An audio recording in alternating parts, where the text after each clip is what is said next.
Welcome to rhythm of learning. ഇന്നത്തെ ക്ലാസ്സിൽ നമ്മൾ ഒരു KSFE നടത്തിയ ലാസ്റ്റ് ഗ്രേഡ് നിലവാരത്തിലുള്ള ഒരു ക്വസ്റ്റ്യൻ പേപ്പർ പഠിക്കുകയാണ്. എന്തിനു വേണ്ടിയിട്ടാണ് ഈ ക്വസ്റ്റ്യൻ പേപ്പർ ഇന്ന് ടീച്ചർ എടുക്കാൻ കാരണമെങ്കിൽ പലർക്കും സംശയമാണ്, ടീച്ചറെ ടോപ്പിക്സ് പഠിച്ചാൽ ഞങ്ങൾക്ക് നേടാൻ പറ്റുമോ, ഇനിയും പഠിച്ചാൽ ഞങ്ങൾക്ക് നേടാനായിട്ട് പറ്റുമോ, സമയമുണ്ടോ, അല്ലെങ്കിൽ ഞങ്ങൾക്ക് ജോലി കിട്ടുമോ, പ്രിലിംസ് നേടാനായിട്ട് പറ്റുമോ, ഇനി ഇത് മാത്രം പഠിച്ചാൽ മതിയോ, അഡീഷണൽ വേറെ വല്ലതും പഠിക്കണോ? അപ്പൊ ഇത് മാത്രം സമയമുള്ള കുട്ടികളാണെങ്കിൽ ഇത് മാത്രം പഠിക്കാൻ ഞാൻ പറയില്ല. ഞാനൊരു ടീച്ചറാണ്, നിങ്ങൾ മാക്സിമം പഠിക്കാൻ തന്നെ പറയുള്ളൂ. പിന്നെ ടോപ്പിക്സ് നമ്മുടെ ടോപ്പിക്സിൽ കറണ്ട് അഫയേഴ്സ് ടോപ്പിക്സ് ഉണ്ട്, അതുപോലെ തന്നെ GK ഉണ്ട്, ഒക്കെ ഉണ്ട്. പക്ഷെ മാത്സ് കാര്യങ്ങളൊക്കെ നിങ്ങൾ അഡീഷണൽ ആയിട്ട് ദിവസം ചെയ്യണം, അതൊക്കെ വേണം. ഇന്ന് നിങ്ങളെ ഞാൻ മനസ്സിലാക്കി തരാൻ പോകുന്നത്, നമ്മളിവിടെ 8 ദിവസമായിട്ടുള്ളൂ ക്ലാസ് തുടങ്ങിയിട്ട്. 60 ഡേയ്സ് പ്ലാൻ ആണ്. 8 ദിവസത്തിനുള്ളിൽ ഞാൻ നിങ്ങൾക്ക് ഒരു ദിവസം മാത്രം ഒരു ടോപ്പിക്, ബാക്കി എല്ലാ ദിവസവും നമ്മൾ 2 അല്ലെങ്കിൽ ഒരു ദിവസം 3, അങ്ങനെ 16 ടോപ്പിക്കുകൾ നമ്മൾ പഠിച്ചു. ഈ 16 ടോപ്പിക്കിൽ നിന്ന് KSFE ലാസ്റ്റ് ഗ്രേഡ് നിലവാരത്തിൽ ചോദിച്ച ഈ ക്വസ്റ്റ്യൻ പേപ്പറിൽ നമ്മൾ 16 ടോപ്പിക്കിൽ നിന്ന് 23 ക്വസ്റ്റ്യൻസ് ഉണ്ട്. ഇതിൽ നിന്ന് നിങ്ങൾക്ക് മനസ്സിലായോ, ഈ 16 ടോപ്പിക് എന്ന് പറയുന്നത് നിങ്ങൾ 8 ദിവസം കൊണ്ടാണ് പഠിച്ചത്. 8 ദിവസം കൊണ്ട് നിങ്ങൾക്ക് 23 മാർക്ക് ഇവിടെ നിന്ന് നേടാൻ പറ്റി എന്നുള്ളതാണ്. ഇനി നിങ്ങൾ ആലോചിച്ച് നോക്കുക, പഠിക്കണോ പഠിക്കണ്ടേ, അതായത് ഈ ടോപ്പിക്സ് തന്നെ പിന്തുടർന്നു പോകണോ? ഇനി ടീച്ചർ ക്ലാസ്സിലേക്ക് കിടക്കുകയാണ്, കൂടുതലൊന്നും പറയണില്ല. ഭംഗിയായിട്ട് നിങ്ങൾ ഓരോരുത്തരും പഠിക്കാൻ നോക്കുക എന്ന് മാത്രമേ ടീച്ചർക്ക് പറയാനുള്ളൂ. ഈ പഠനം നിങ്ങളെ തീർച്ചയായിട്ടും ഒരു ജോലിയിൽ എത്തിക്കും എന്നുള്ളതിന് ടീച്ചർക്ക് യാതൊരു സംശയവുമില്ല. ഓരോ ക്വസ്റ്റ്യനും ആൻസറും മാത്രമായിട്ട് നമുക്ക് പറയാം. സ്വാതന്ത്ര്യം എന്റെ ജന്മാവകാശമാണ്, അത് ഞാൻ നേടുക തന്നെ ചെയ്യും എന്ന പ്രസിദ്ധമായിട്ടുള്ള പ്രഖ്യാപനം ആരുടേതാണ്? ബാലഗംഗാധര തിലകന്റേതാണ്. അടുത്തത്, ഈസ്റ്റ് ഇന്ത്യ കമ്പനിയിൽ നിന്നും ഇന്ത്യയുടെ ഭരണം ബ്രിട്ടൻ ഏറ്റെടുത്തത് ഏത് വർഷമായിരുന്നു? 1858 ക്വിറ്റ് ഇന്ത്യ ദിനം കഴിഞ്ഞ ക്ലാസ്സിൽ ടീച്ചർ പറഞ്ഞു തന്നതാണ്. 1942 ഓഗസ്റ്റ് 9 ക്വിറ്റ് ഇന്ത്യ ദിനം നമ്മൾ പഠിച്ച ടോപ്പിക്കാണ്. ആര്യ സമാജം സ്ഥാപിച്ചത് ആരാണ്? സ്വാമി ദയാനന്ദ സരസ്വതിയാണ്. 1857 വിപ്ലവത്തിന്റെ ആദ്യത്തെ രക്തസാക്ഷി ആരാണ്? മംഗൾ പാണ്ഡെയാണ്. ഇന്ത്യൻ ഭരണഘടന ഔദ്യോഗികമായി നിലവിൽ വന്നത് എന്നാണ്? 1950 ജാനുവരി 26. ഇന്ത്യൻ ഭരണഘടനയുടെ ആമുഖത്തിൽ മാറ്റം വരുത്തിയ ഭേദഗതി ഏതാണ്? 42ാം ഭേദഗതിയാണ്. അടുത്ത നമ്മൾ പഠിച്ചതാണ്, മൗലിക കർത്തവ്യങ്ങളെ കുറിച്ച് പ്രതിപാദിക്കുന്ന ഭരണഘടനാ ഭാഗം ഏതാണ്? പാർട്ട് 4A ആണ്. അടുത്തതും നമ്മൾ പഠിച്ചതാണ്, മൗലിക അവകാശങ്ങളിൽ ഉൾപ്പെടാത്തത് ഏതാണ് മൗലിക അവകാശങ്ങളിൽ ഉൾപ്പെടാത്തത് എന്നാണ് ചോദ്യം. അതായത് സ്വത്തവകാശം മൗലിക അവകാശങ്ങളിൽ ഉൾപ്പെടുന്നില്ല, അതുപോലെ തന്നെ സാമ്പത്തിക സമത്വത്തിനുള്ള അവകാശവും ഇതിൽ ഉൾപ്പെടുന്നില്ല. അടുത്തത് നമ്മൾ പഠിച്ച ചോദ്യം, മൗലികാവകാശങ്ങൾ കടം കൊണ്ടത് ഏത് രാജ്യത്ത് നിന്നാണ്? എവിടെ നിന്നാണ്? അമേരിക്കയിൽ നിന്നാണ്. അയ്യങ്കാളി ജനിച്ചത് എന്നാണ്?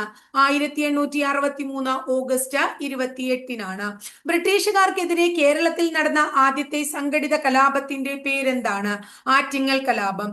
ഇന്ത്യൻ നാഷണൽ കോൺഗ്രസിന്റെ പ്രസിഡന്റ് സ്ഥാനം അലങ്കരിച്ച ഏക മലയാളി ആരായിരുന്നു? C ശങ്കരൻ നായരാണ്. അടുത്തതും ടീച്ചർ പഠിപ്പിച്ച ചോദ്യം തന്നെയാണ്, തിരുക്കൊച്ചി സംയോജനം നടന്ന വർഷം എന്നാണ്? 1949. തിരുവിതാംകൂറിൽ പ്രാഥമിക വിദ്യാഭ്യാസം സൗജന്യമാക്കിയ ഭരണാധികാരി ഏതാണ്? ഗൗരി പാർവതി ബായി. ഇത് ഞാൻ പഠിപ്പിച്ചതാന്ന് പറയുന്നത് ഈ ടോപ്പിക്സിന്റെ 8 ദിവസത്തെ ക്ലാസ് ആണ് കേട്ടോ. മറ്റതൊക്കെ ഓൾറെഡി നമ്മൾ 100 ഡേയ്സ് LGSന്റെ ക്ലാസ് അപ്ലോഡ് ചെയ്തിട്ടുണ്ടായിരുന്നു. ആ ക്ലാസ്സിൽ എല്ലാം ഉൾക്കൊള്ളുന്നുണ്ട് എന്ന് നിങ്ങൾ മനസ്സിലാക്കുക. അതിൽ പറയാത്ത ഒരു ടോപ്പിക്ക് പോലും നമ്മൾ ഇതുവരെ പറഞ്ഞിട്ടില്ല കേട്ടോ. ഇപ്പോഴത്തെ ലോക്സഭാ സ്പീക്കർ ആരാണ്? ഓപ്ഷൻ അനുസരിച്ച് ഓം ബിർളയാണ്. കേരള സംസ്ഥാന പട്ടികജാതി പട്ടികവർഗ വകുപ്പ് മന്ത്രി ആരാണ്? OR കേളുവാണ്. ആരുടെയെല്ലാം ശ്രമഫലമായാണ് ഇന്ത്യൻ ദേശീയ ബഹിരാകാശ ഗവേഷണ സമിതി രൂപീകൃതമായത്? വിക്രം സാരാഭായി, ജവഹർലാൽ നെഹ്റു. ഡോക്ടർ DS കോത്താരി കമ്മീഷനുമായി ബന്ധമില്ലാത്ത പ്രസ്താവന ഏതാണ്? അധ്യാപക പരിശീലന രൂപീകരണം എന്നുള്ളതാണ്. അടുത്ത ചോദ്യം എന്താണ്? അതായത് സ്വാതന്ത്ര്യാനന്തരം രൂപീകൃതമായ സംസ്ഥാന പുനഃസംഘടനാ കമ്മീഷന്റെ അംഗങ്ങൾ ആരെല്ലാമാണ്? ആരൊക്കെയാണ് അംഗങ്ങൾ എന്ന് മനസ്സിലാക്കൂ.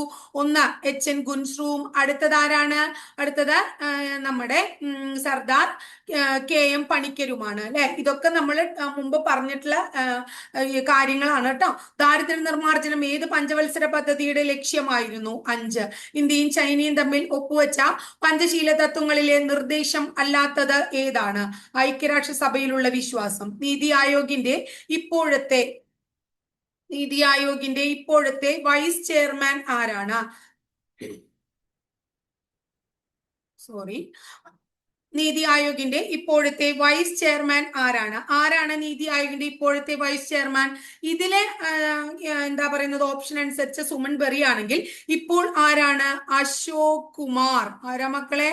അശോക് കുമാർ ലാഹിരി. 2026 ഏപ്രിൽ 25 നീതി ആയോഗിന്റെ വൈസ് ചെയർമാനായിട്ട് അശോക് കുമാർ ലാഹിരി ജോയിൻ ചെയ്തു കേട്ടോ.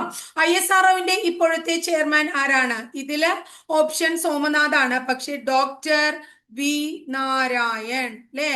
ഡോക്ടർ വി നാരായണനാണ് ഇപ്പോഴത്തെ ആള്. ഇതൊക്കെ ടീച്ചർ ക്ലാസ്സിൽ പറഞ്ഞു തന്നിട്ടുള്ളതാണ്. താഴെ തന്നിരിക്കുന്നവയിൽ ഇന്ത്യൻ ഉപദ്വീപിന്റെ തെക്കേ അറ്റം, നമ്മള് SCRT പാഠഭാഗങ്ങൾ പഠിച്ചതാണ്. ഇന്ത്യൻ ഉപദ്വീപിന്റെ തെക്കേ അറ്റം ഏതാണ്? കന്യാകുമാരിയാണ്. ഇനി ഞാൻ വീണ്ടും വട്ടിട്ട് പോണില്ല, നിങ്ങൾക്കറിയാം ഏതൊക്കെയാ പഠിപ്പിച്ചു തന്നെന്നുള്ളത്. അടുത്തതും പഠിപ്പിച്ചു തന്നു. കേരളത്തിലെ ഏറ്റവും ചെറിയ ജില്ല ഏതാണെന്ന് പഠിപ്പിച്ചു തന്നു, ആലപ്പുഴ.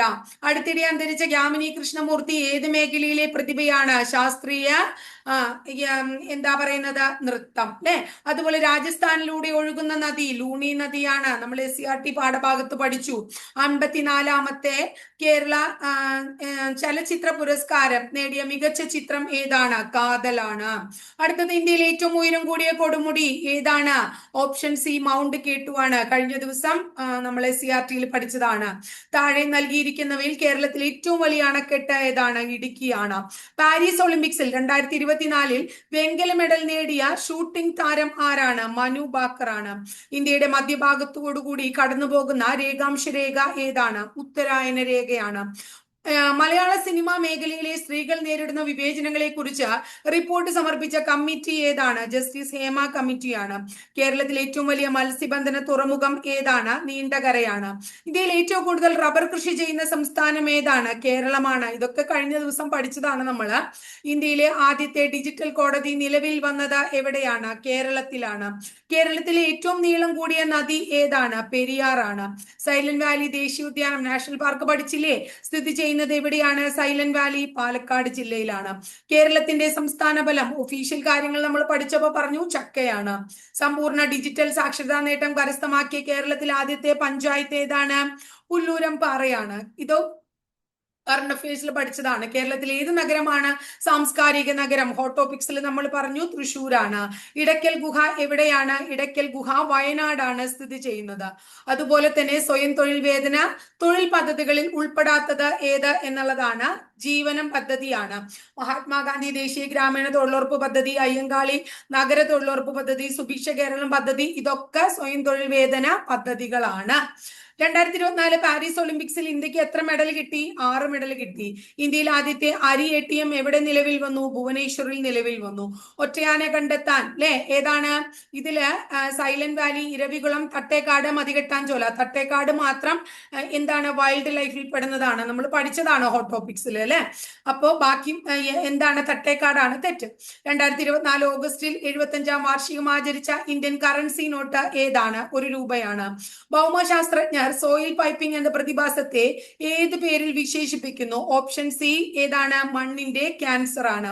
ഇനി ജൂൺ മാസം ഗൂഗിൾ ഇന്ത്യയിൽ അവതരിപ്പിച്ച ജനറേറ്റീവ് AI ചാറ്റ് ബോട്ടിന്റെ പേര് എന്താണ്? 2024 ജൂണില് എന്താ അതിന്റെ പേര്? ജെമിനി. 2024 ഇന്ത്യയുടെ ദേശീയ അവാർഡിൽ മികച്ച ചിത്രമായി തിരഞ്ഞെടുക്കപ്പെട്ട മലയാള ചിത്രം ഏതാണ്? ആട്ടമാണ് കേട്ടോ. അപ്പൊ കേരള സംസ്ഥാന ചലച്ചിത്ര അവാർഡ്, ദേശീയ ചലച്ചിത്ര അവാർഡ് ഒക്കെ പ്രധാനമെന്ന് മനസ്സിലായി അല്ലെ. 2024 ഓഗസ്റ്റ് 16 EOS 08 വിക്ഷേപിക്കാൻ ISRO ഉപയോഗിച്ച വിക്ഷേപ വാഹനത്തിന്റെ പേര് എന്താണ്? SSLV D3 എന്നാണ്. ഉച്ഛ്വാസവുമായി ബന്ധപ്പെട്ട പ്രസ്താവനകൾ പരിശോധിച്ച് ശരിയായ ഉത്തരം തിരഞ്ഞെടുക്കുക. എന്താണ് അതിലെ ശരിയായ ഉത്തരം എന്ന് മനസ്സിലാക്കുക. എന്താണ് ശരിയായ ഉത്തരം? അതായത് ഡയഫ്രം ചുരുങ്ങി വളവ് അല്പം നിവരുന്നു, വാരിയലിൽ കൂട് ഉയരുന്നു. ഇത് ശരിയായിട്ടുള്ള കാര്യമാണ്. ഇനി അടുത്തത് നോക്കുക.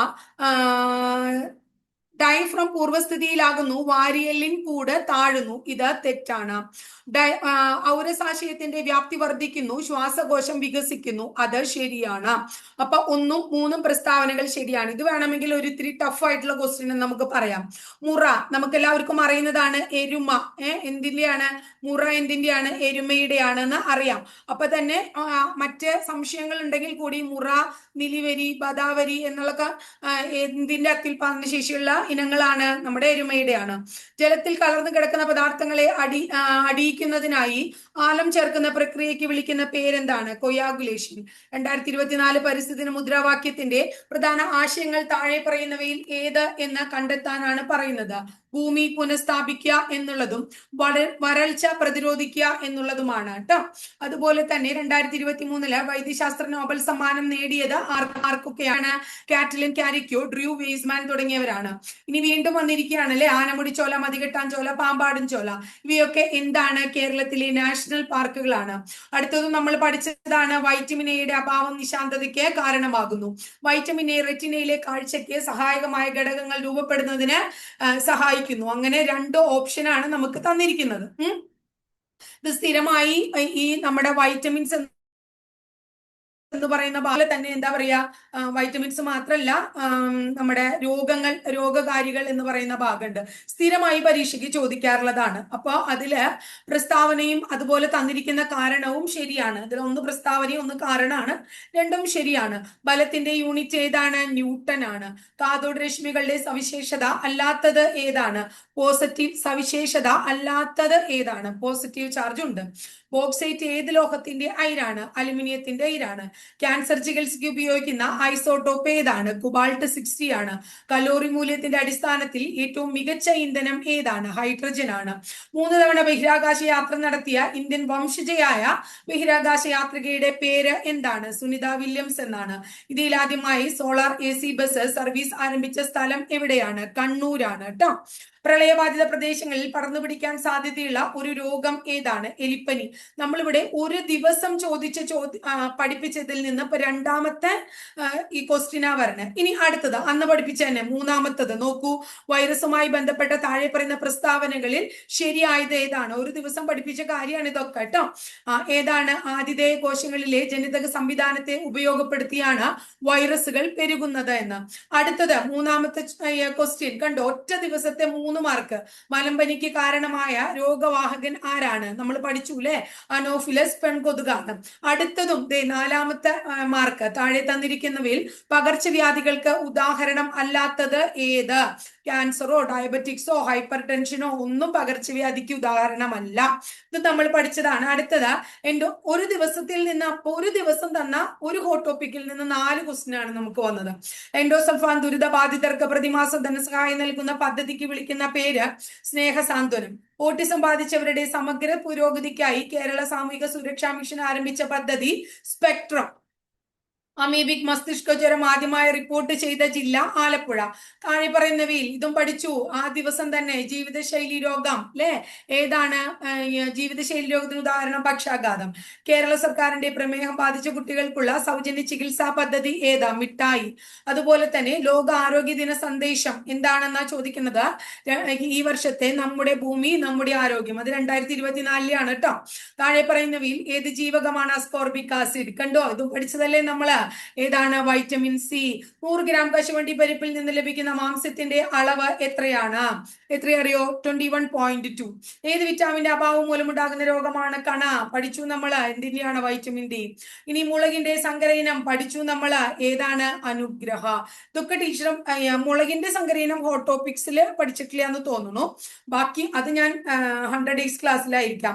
നോക്കൂ, എത്രയോ അധികം ഞാൻ അവസാനം റൗണ്ട് ചെയ്തിട്ടില്ല. ഇത്രയും അധികം ചോദ്യങ്ങള് നമ്മൾ 8 ദിവസം കൊണ്ട് പഠിച്ച 16 ടോപ്പിക്കിൽ നിന്ന് 25-നുള്ളിൽ ചോദ്യങ്ങൾ, 25-നുള്ളിൽ മാർക്ക് നിങ്ങൾക്ക് നേടാൻ പറ്റിയെങ്കിൽ 60 ദിവസം കൊണ്ട് നിങ്ങൾക്ക് 80 മാർക്കും നേടാൻ പറ്റുന്ന ഒരു കോൺഫിഡൻസ് സൈലി മക്കളെ നിങ്ങള്.